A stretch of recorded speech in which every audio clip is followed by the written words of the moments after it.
Dan untuk membahas lebih mendalam terkait pembongkaran makam di Bekasi, sudah bergabung bersama Ayu Sore, Kapolres Metro Bekasi, Kombes Pol Hendra Gunawan, dan juga Gus Nuril, pimpinan Pondok Pesantren Soko Tunggal.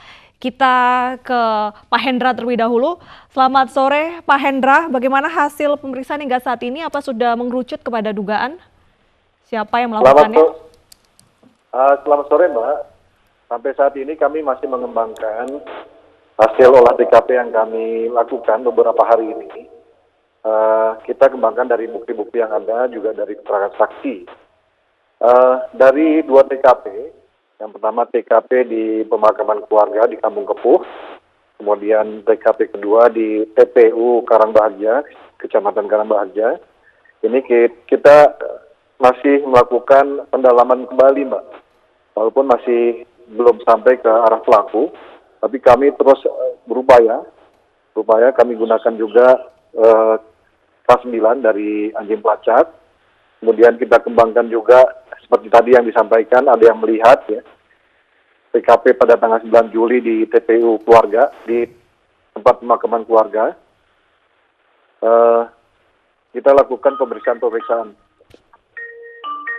Baik, Pak Hendra, apakah pencuri jenazah pertama orangnya sama dengan pencuri jenazah kedua?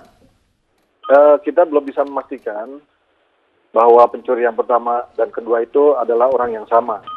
Namun dari modus atau cara mereka melakukan kejahatannya itu hampir sama ya, melakukan pembongkaran makam. Nah ini yang akan kita kembangkan terus. Kalau memang tadi ada disampaikan bahwa di tempat pemakaman keluarga atau kejadian pertama pada tanggal 9 Juli 2020 itu ada yang menyaksikan, kita akan kejar dari situ. Baik dari ciri-ciri maupun dari bukti-bukti yang ada.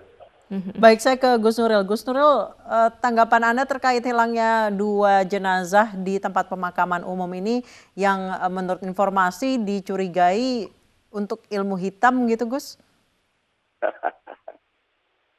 Sebenarnya bukan ilmu hitam, itu ilmu untuk pede aja, percaya diri. Dalam keadaan kondisi negara kayak begini, COVID tidak diketahui kapan berakhirnya, ekonomi semakin susah, sementara bergerak terbatasi, kegiatan berkurang, maka orang mencari kompensasi, pelarian diri terhadap kepercayaan dan cara-cara paling gampang untuk mendapatkan sesuatu. Itu tidak bisa dikatakan ilmu hitam. Menurut saya itu tidak menjadi persoalan asal segera diatasi. Dan itu sudah merupakan kegiatan yang lama. Pencurian mayat sejak zaman bahla sudah ada yang begitu.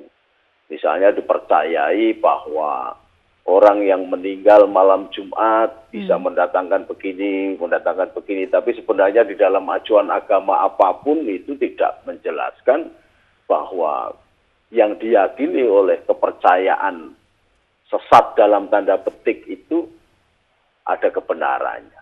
Jadi kalau pemerintah segera bertindak tegas, artinya segera bisa mengatasi COVID ini, ya tindakan-tindakan begitu akan berkurang.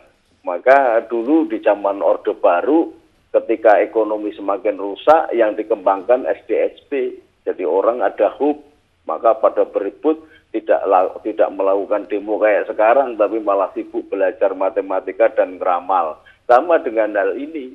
Jadi karena kondisi cari jalan keluarnya tidak ada, kompensasinya ya mengikuti anjuran-anjuran atau ilmu-ilmu yang tidak jelas sanad dan kebenaran. Baik, Gus Nuril, berarti ini bisa dibilang ilmu sesat gitu ya, Gus ya? Ya. Diduga. Rujukannya enggak cetok, pembuktian ilmiahnya enggak cetok, karena kalau ilmu agama itu berdasarkan aklu, berdasarkan fikro, sesuai dengan pikiran dan dirasakan di dalam aklu atau akal.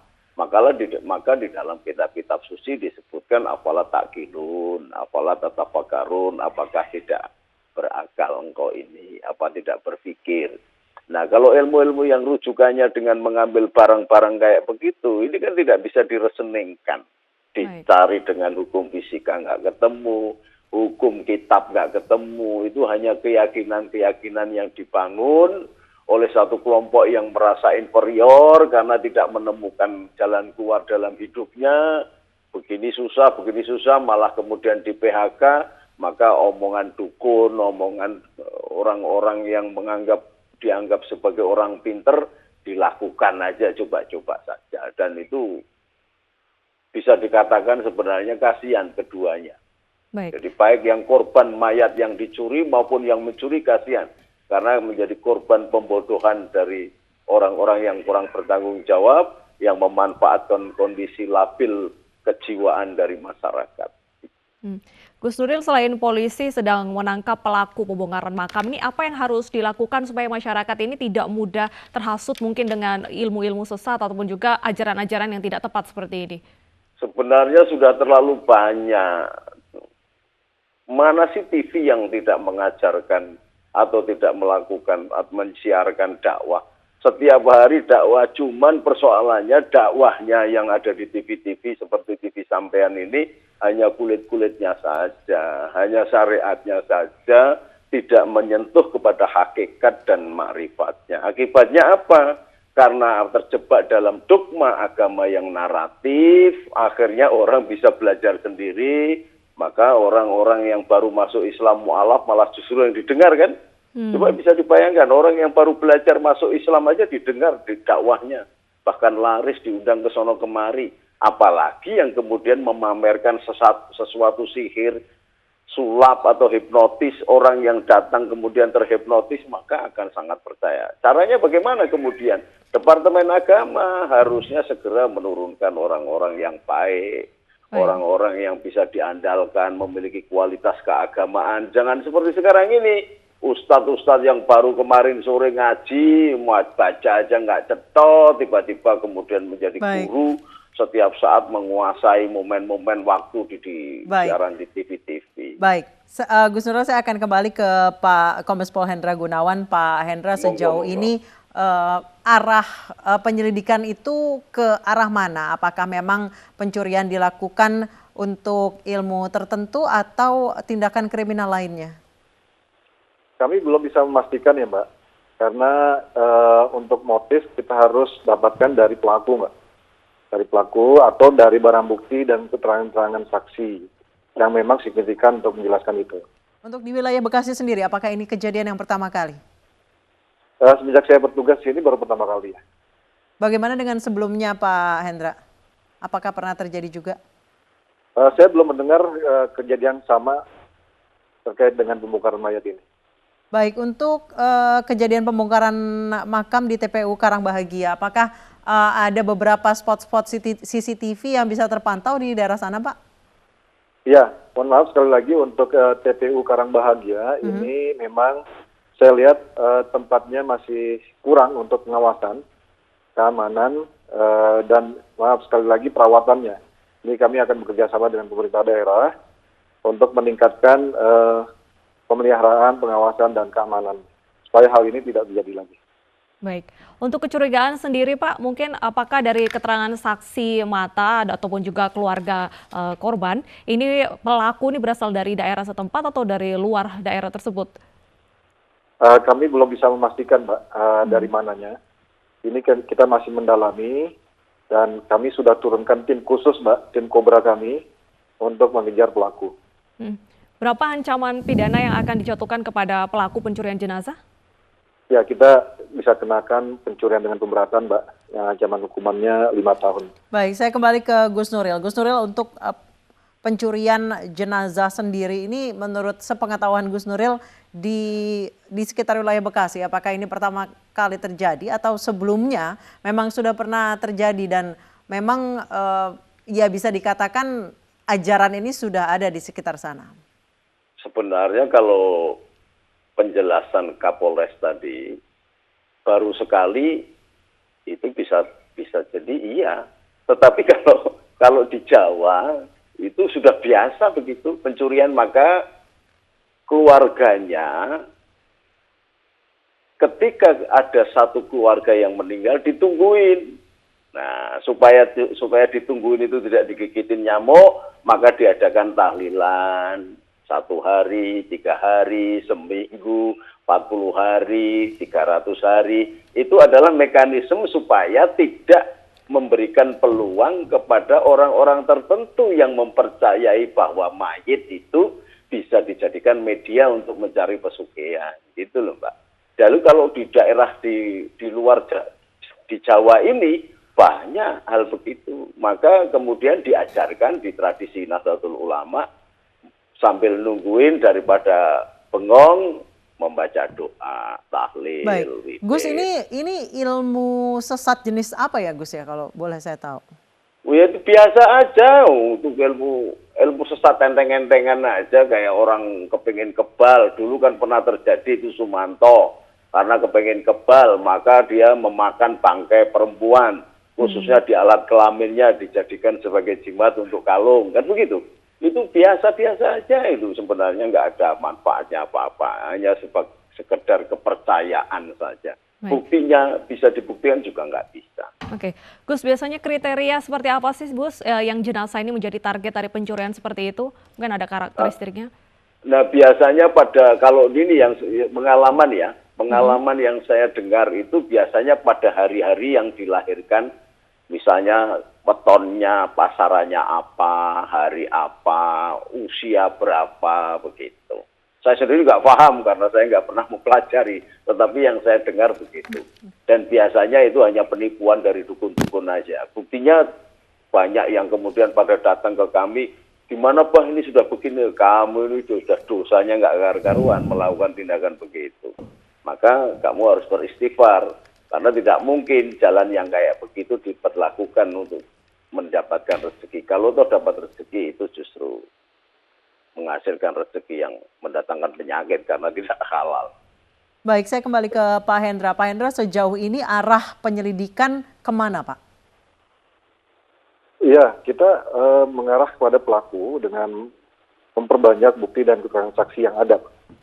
Jadi kita tidak hanya mengambil keterangan dari pihak keluarga saja, juga kita ambil dari warga, kemudian juga dari penggali kubur dan penjaga makam, serta orang-orang yang pada waktu yang kita perkiraan terjadinya tindak pidana tersebut, ini kita ambil keterangannya sebanyak mungkin, Pak. Kita sebanyak mungkin, sehingga kita bisa mengarah pada pelaku. Kalau berdasarkan olah TKP, apakah kira-kira pelakunya satu orang atau berkelompok, Pak?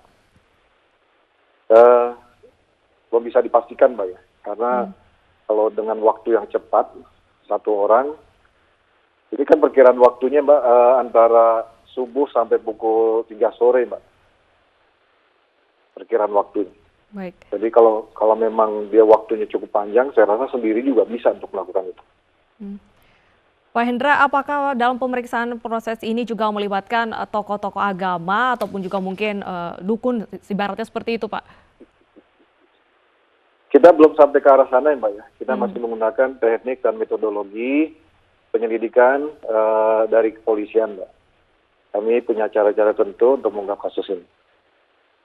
Baik, sejauh ini Pak Hendra, ini kejadian ada di 2 lokasi yang berbeda. Apakah ada kemungkinan, kalau dilihat dari kondisi TKP-nya, apakah ada kemungkinan pelakunya sama?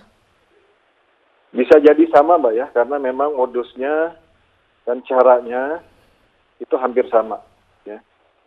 Membongkar makam, ya. Dan tempatnya juga tidak terlalu jauh, ya, sekitar 2 km. Walaupun yang satu di pemakaman keluarga, yang satu lagi di pemakaman umum. Oke. Lalu bagaimana penjagaan makam, Pak, saat ini di kawasan Bekasi sendiri? Apakah ditambahkan personil untuk menghindari kejadian serupa? Ya, kita tambahkan lagi, Mbak. Ini kita sudah berkoordinasi dengan pihak pemerintah daerah, khususnya bidang pemakaman untuk meningkatkan pengawasannya lagi. Tidak hanya di pemakaman Karangbahagia, juga di tempat-tempat lain. Baik, saya kembali ke Gus Nuril. Gus Nuril, mungkin pesan bagi masyarakat terkait bisa dibilang ilmu pesugihan ini sudah 2020, kenapa masih ada orang yang percaya hal-hal demikian? Silakan Gus Nuril. Ya, satu hal bahwa kondisi ini tidak berdiri sendiri. Kayak tadi ditanyakan sendirian atau berapa, ya pasti banyak orang, karena satu seperguruan ilmu itu biasanya banyak, ada kakak seperguruan, adik seperguruan, itu bisa kerjasama. Nah, lalu bagaimana dalam kondisi yang kayak begini? Satu hal saja, bahwa ini kewajiban dari para ulama, dari tokoh-tokoh, memberikan satu bentuk pembesaran hati kepada rakyat. Sekarang ini kan rakyat hanya dijadikan objek politik saja. Rakyat diadu-adu dan mendapatkan informasi-informasi yang membingungkan. Sementara Departemen Penerangan juga tidak mampu menyaring dari informasi yang keluar masuk ke rumah atau bahkan sampai ke kamar tidur. Nah, sehingga rakyat semakin confused. Dalam kondisi yang kayak begini, dibutuhkan style of leadership atau gaya kepemimpinan yang agak sedikit tegas. Nah, kalau dengan begitu, maka baru didistribusikan message itu kepada pemuka-pemuka agama, kepada RT, lembaga RT, RW, kemudian juga pemerintah atau penguasa yang sekarang ini berkuasa, cobalah berdamailah dengan Gus Nuril, bekas pesaing. kalau boleh sedikit saran untuk kepolisian kira-kira mencarinya kemana nih?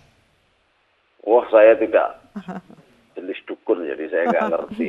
Itu lebih ahli Pak Polisi. Kalau sudah pakai anjing pelacak, udahlah, pasti ketemu-ketemu. Cuman polisi ini kan terlalu hati-hati, karena ini konsumsi rakyat. Jangan rakyat bingung ditambah bingung, maka Pak Polisi tadi agak protek. Nah, itu Kapolres yang baik begitu. Baik. Terima kasih Gus Nuril, terima kasih juga Kombes Pol Hendra Gunawan telah bergabung bersama kami di